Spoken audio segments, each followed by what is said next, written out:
ආයිබෝන් දේශීය හඬ අද ඔබ හමුවේ කාලීන දේශපාලන සංවාදයකට තුඩු දෙන මාතෘකාවක් පිළිබඳ කරුණු ගෙන හැර දාමට මේ මොහොතේ කටයුතු කරන අතර මෙහිදී වඩාත්ම ප්‍රචලිත වන්නේ එළමෙන පළාත් පාලන මැතිවරණයේදී මේ රටේ හිටපු කතානායකවරයෙකු ජ්‍යෙෂ්ඨ අමාත්‍ය ධූර ගණනාවක් දරුත් ජනාධිපති මහින්ද රාජපක්ෂ මහතාගේ ජනාධිපති ගෝඨාභය රාජපක්ෂ මහතාගේ වැඩිමහල් සහෝදරයා වන චමල් රාජපක්ෂ යන අය පළාත් පාලන මැතිවරණයට හම්බන්තොටින් තරඟවදින බව මාධ්‍ය තුලින් අප දුටුවෙමි. ඉතිහාසයේ බොහෝ මැතිවරණතුකම් දරුව අය ඒ සියල්ලෙන්ම පරාජය වී අන්ත කුජීත පරාජයක් ලැබ ගෙදරට වී ගෞරවාන්විතවත් සිටින්නට කටයුතු නොකර ප්‍රාදේශ සභාවලට තරඟ කර පරාජය වූ අවස්ථා අපි දැක ඇත. මෙහිදී පුත්තලන් දිස්ත්‍රික්කයේ මිල්රොයි ප්‍රනාන්දු වරක් ප්‍රාදේශ සභාවට තරඟ කර අන්ත පරාජයක් ලැබුවේය. එලෙසම ශ්‍රී ලංකා නිදහස් පක්ෂයේ සිටි ජ්‍යෙෂ්ඨ නායකයෙකු සහ එම් පක්ෂයේ සිටි ලේකම්වරයෙකු වන මහරාසනයේ හිටපු මන්ත්‍රී එස්.කේ.කේ. සූර්යාරච්චි මහතාද වරක් ප්‍රාදේශ සභාවට තරඟ කර ඔහුටද ජයග්‍රහණයක් ලබාගත නොහැක.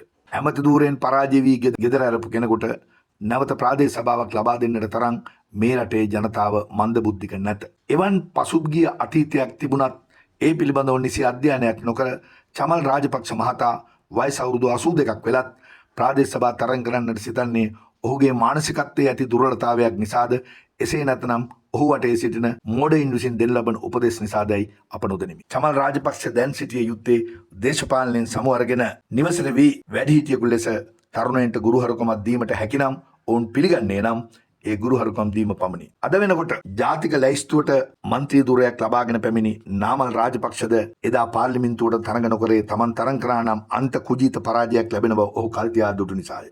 එසේ නාමල් රාජපක්ෂ එමදේ නිසා ජාතික ලැයිස්තුවේ මුල් ලංකාවම එකතු කරගන්නා ලද ඡන්ද වලින් පාර්ලිමේන්තුවට පිවිසියේය. ඒ නිසා රටේ ජනතාවට ඒ අතීතයේ අමතක වූ අය හිතා දැන් නාමල් රාජපක්ෂ මහත් පුරසාරම් දොඩයි. එහෙත් ඔහුද හම්බන්තොටින් තරඟ කරන්නට බිය විය.